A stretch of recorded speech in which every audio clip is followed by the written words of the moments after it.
Hi guys, and welcome back to Marketing the Madness, where you're dialing in to some of our special episodes where we were recording live on stage at Marketing the Madness Live at the Drum back in October. And I have got another corker of an episode for you. So without further ado, let's go and meet our next guest.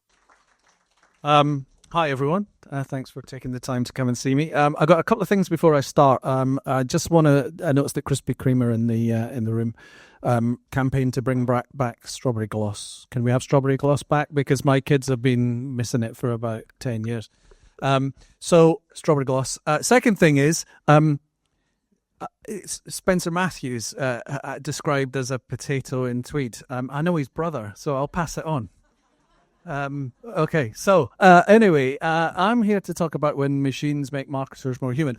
Following on from George, I think it's a brilliant segue, because everything that George has talked about, everything that he's talked about in terms of human connections, is amplified by the report that we did with the Atlantic. But this is me.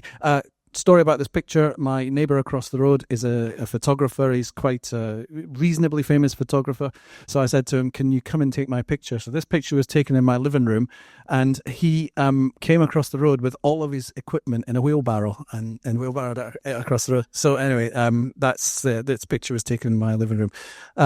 That's why it's a professional picture, which I'm quite pleased with, because it makes me look halfway decent. Anyway, some things about me. I have been Senior Director of Solution Engineering. I've been in the content space for a very long time. I talk about content a lot. I talk about the impact of content, how content works, what you use it for, how you manage it, how you structure it.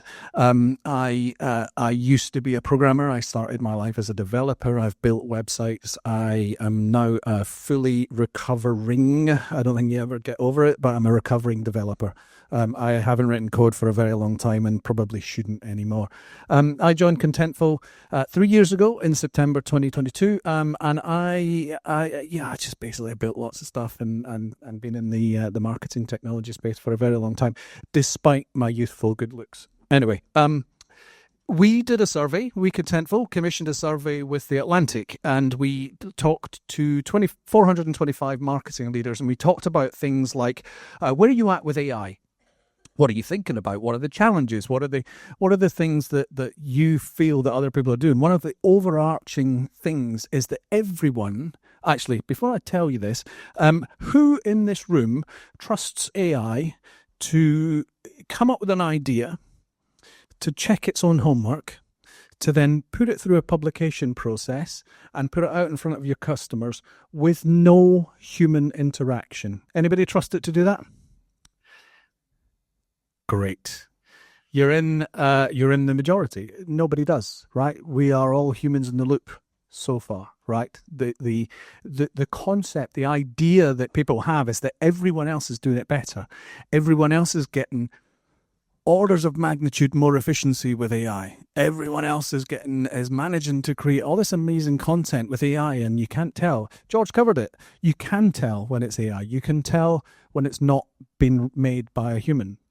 And one of the overarching things is, when we looked at the challenges around that, why is AI not in the position that we are led to believe by some of the AI vendors that it is? We uncovered some certain trends. So let me go through what those trends are. I've got the same thing that Jennifer's got. There we are. Marketers are using AI to amplify creativity and close the gap. So AI's promise is kind of out there, but the real world is where we exist. And so it's no coincidence that the huge amount of money, huge billions, tens of billions of dollars are going into AI right now by investment companies. And all of that money's been put into tooling. It's all been put into building things, the next big thing, because AI is a winner-takes-all market. ChatGPT are the biggest people out there, but we collectively we're part of a war. We're involved in a war. Apple's given it to us on our devices. Gemini is being forced upon us. Meta is telling us to use AI in everything we do. They're all fighting for your attention, and they're fighting for that ground where that they become your AI tool of choice. ChatGPT, OpenAI are the big market leaders. So let's talk about some key insights. There's a call to action at the end. I know marketers love a call to action. There's a call to action at the end where you can actually scan a QR code and get the report. But I'm going to just talk about the key insights, and in particular some key phrases and some key situations that we find ourselves in. So many companies find themselves in this circumstance called platform purgatory, where this ironic situation where the technology that causes your workflow issues is also the only thing that can save you from those nightmares. So you've got a platform, you've all got platforms, you've got marketing platforms, companies have marketing platforms, they have tools, they have all these utilities that they've acquired over a number of years. We're going to talk about that in a second. Every one of those vendors are saying, just throw a bit of AI at it. Just put a bit of AI. It's going to unleash the potential of this platform that's been underperforming for the past 15 years. But you just put AI on, it's going to work. Now, I am a kind of amateur mechanic, I would say. And there's a saying in the car world that if you put a £500 exhaust on a £1,000 car, you haven't got a £1,500 car. You got a £1,000 car with a new exhaust. Right, and it's a similar thing with AI, is that if you throw AI at a failing platform, if you throw something that's not working, all you've got is a failed platform with AI. So this is this platform purgatory that people find themselves in. The second thing, and I'm hoping that this is going to be quite familiar, is stealth integration. Stealth integration is where useful technology is adopted. George talked about it. ChatGPT, we're all using it, right? How many people's company has a corporate mandate for the use of ChatGPT? How many people are using things like ChatGPT to get some inspiration, to ask some questions, to just to clarify some points, to get so right, that's stealth integration. Your businesses, your companies haven't adopted it in a wholesale way, but we're all using those tools to amplify what we do, to give ourselves a bit of a kick, a little bit of a ChatGPT caffeine boost. I'm having a bit of trouble coming up with I'd love to write an article about, and you just go into ChatGPT and it will give you, help you structure something. I'm going to tell you a little story. I'm buying a new car at the moment. Nothing spectacular, just an SUV. And I was looking at two cars and I went to ChatGPT and I said, can you tell me the differences between these two cars, feature-wise? Can you tell me the difference between this one and this one? Because I don't know if you've ever bought a car recently, but it's a bloody nightmare. But anyway, it wasn't even a new car, it was a used one. And so ChatGPT looked at the two cars and said, here's the comparable differences. Would you like me to figure out a total cost of ownership over the next 5 years? Yes, please. And that integrated its way into my car buying journey. I figured out that one of the two cars, it's nothing spectacular, it's just a Toyota, but one of the two cars was going to cost me £9,500 less over 5 years than the other car would in terms of depreciation, cost of running, maintenance, etc., etc. That stealth integration into my life is reflected in all of our work days. It's that stealth integration where we start to bring these tools to bear upon how we approach our jobs. But we are still the humans in the mix. We see things like stack sprawl. Now, this is, the inevitable accumulation of marketing tools.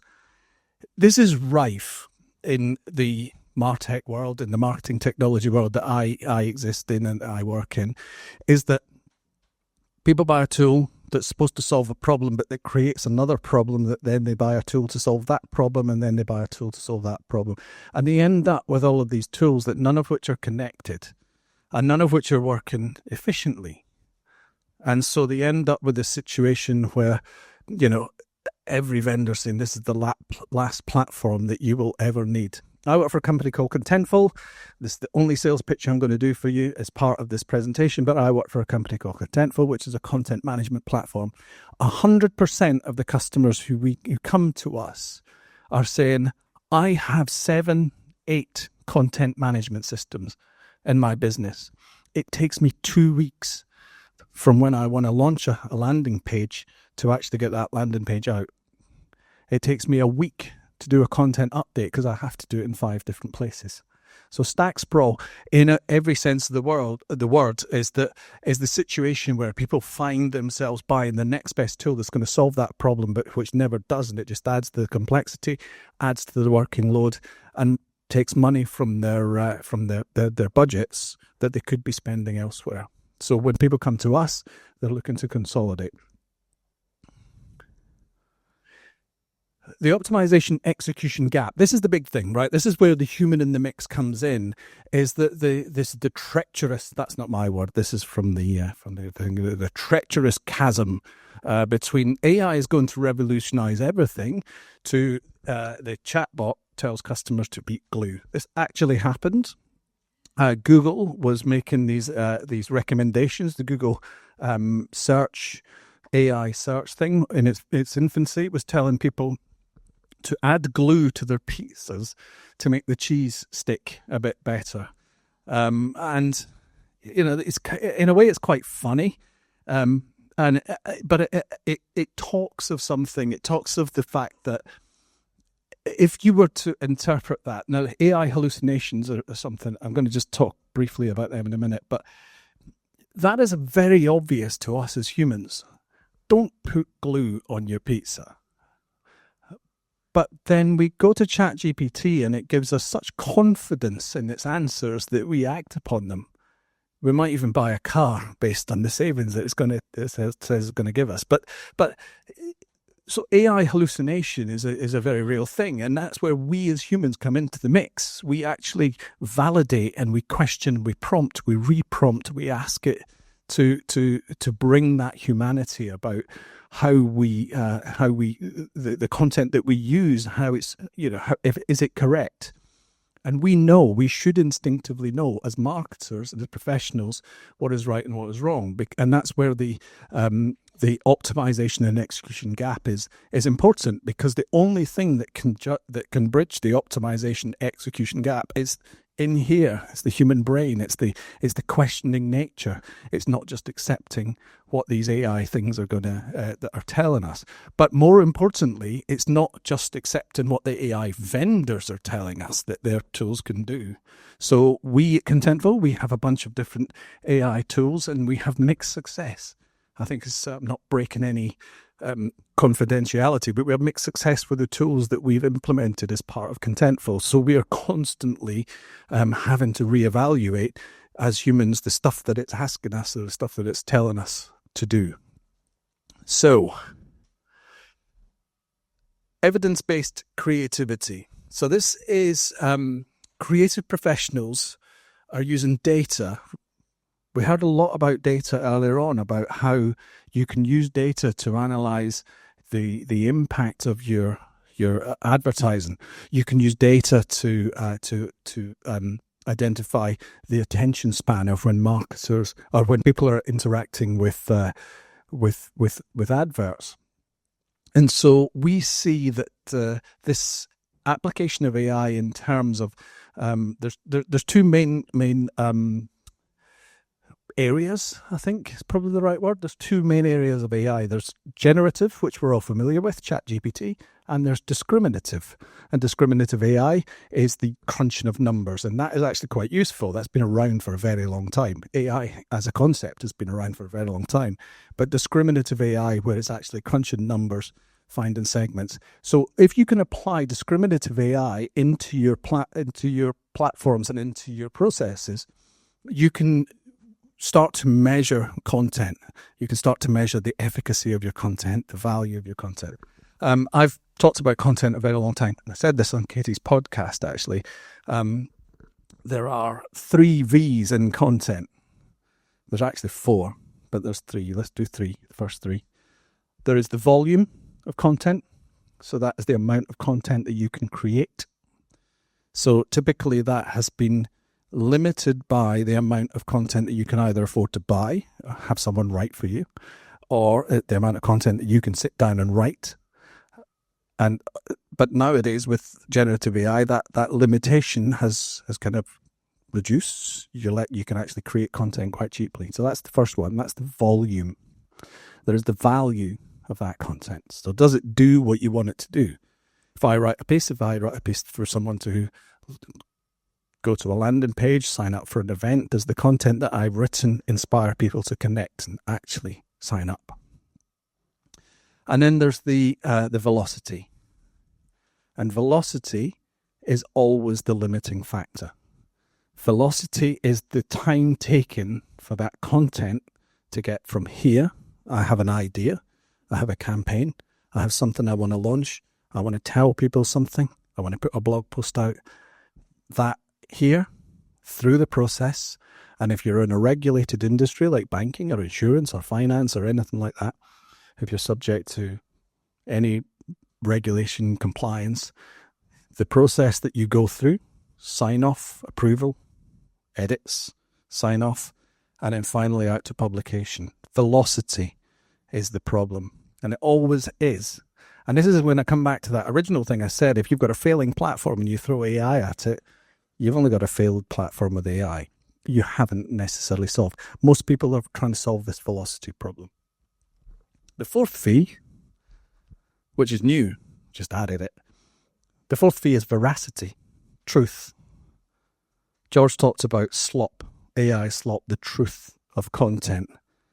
And as marketers, all of us have to think about what matters is the truth, what our customers value. Because if that's what they value, then make sure that the veracity, that the content that you produce is true and is reflective of you as a brand. Anyway, so next best action before your call to action, but your next best action is for companies identify the priorities. Okay, so we're looking at things like common things, productivity co-pilots. There are numbers, there's all sorts of graphs and charts, there's pie charts and everything, lines, bar charts. We got the whole thing in this article. Productivity co-pilots, Gen AI for content creation, and AI-powered design seem to be the top three. These are the things that people are really looking at as transformative, as stuff that they want to look at, bringing into businesses. These are about 50% roughly, might even be more actually, but around about 50% of people, of marketers in our survey, the 425 people that we surveyed said, these are the three things that we're looking at. But mapping those tools to business outcomes. So do I want to increase the speed? Do I want to increase the quality? Do I want to look at personalization? Is that which of these things am I measured by? And all of us have KPIs, right? We're all measured on something. And so a KPI might be to increase leads. It might be to increase conversions. It might be to reduce inbound calls, etc. So speed, quality, personalization, and then allocating budget proportionally. So we've kind of categorized that as lean, growth, and enterprise, but this is typically what the spend looks like. Most of the money for AI right now is being spent on preparing for AI. It's been spent on taking old non-performance systems out and putting more efficient systems in. So allocating budget proportionally as to where you are in the process. Where are we in terms of our digital maturity? Are we able to, do we have a velocity problem? We should probably solve that before we start throwing AI at things. So these are the next best actions. This is the sort of general summary of what we found in the article. And you can download it by clicking on this QR code.